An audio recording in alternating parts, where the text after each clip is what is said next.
Hello and welcome to the video, guys. In this video I will be talking about another selection tool in Photoshop, and that tool is the Magic Wand selection tool. Now the Magic Wand selection tool can be found right over here on the tools palette, and it is the fourth icon from the top. Now if you hold down on the fourth icon, you can see that the menu extends and you get the quick selection tool and the Magic Wand selection tool. In this video I will be talking about the Magic Wand selection tool, and the quick selection tool I will be making another video on it. Now the shortcut for the Magic Wand tool is the letter W on your keyboard, and you can toggle between the quick selection and the Magic Wand tool by pressing Shift and W on your keyboard.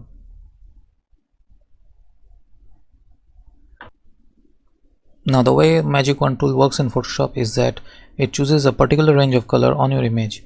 For example, if I want to choose this red portion in my image, all I have to do is get the Magic Wand tool over the red portion and just click once. No need to click and drag like the marquee tools or the lasso tools. Just click once and all the red portion in my image will be selected just like that.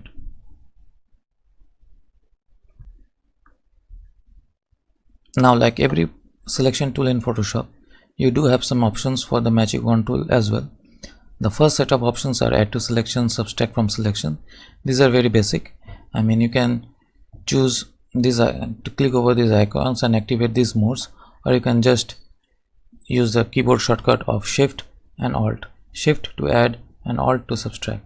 Then comes the option of sample size. Then comes the option of tolerance. Then comes the anti-aliasing, contiguous, and sample all the layers.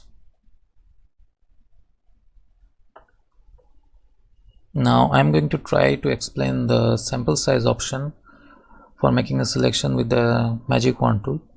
As you can see, beside the sample size option you have a drop down menu, and you can choose anything from point sample to 11 by 11 average to 101 by 100 average.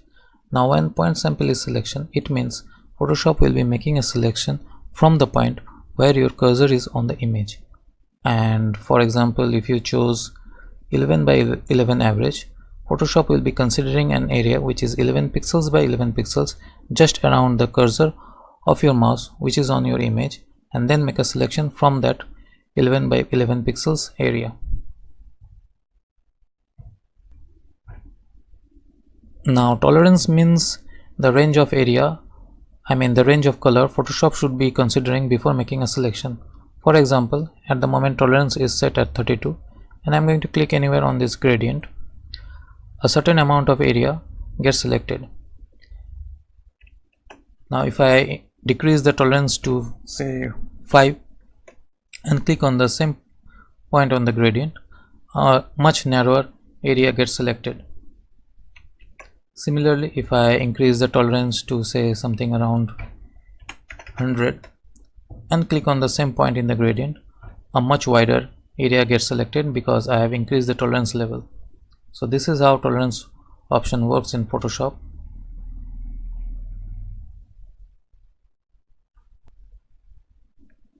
Next comes the option of anti-alias. Now what anti-alias is doing is that by turning on anti-alias, Photoshop makes the edges of your selection smooth. It does not feather, but it makes them smooth. That means you do not have a jagged edge to your selections anymore.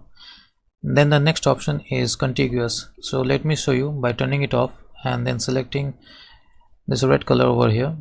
Every portion on this image where there is a red color, it gets selected. But if I turn contiguous on,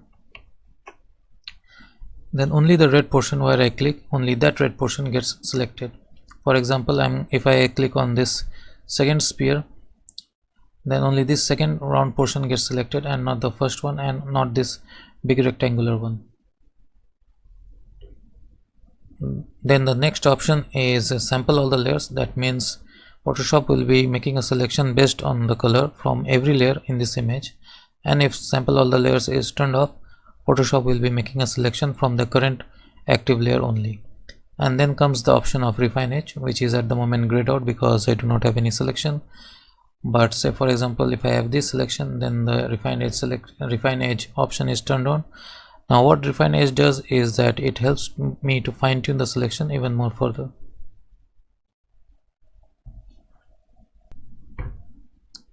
So this is how you operate the Magic Wand tool in Photoshop, and I have tried to explain a little bit about all the options available for the Magic Wand tool in Photoshop.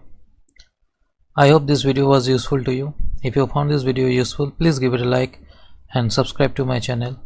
Anyway, thanks for watching and have a nice day everyone.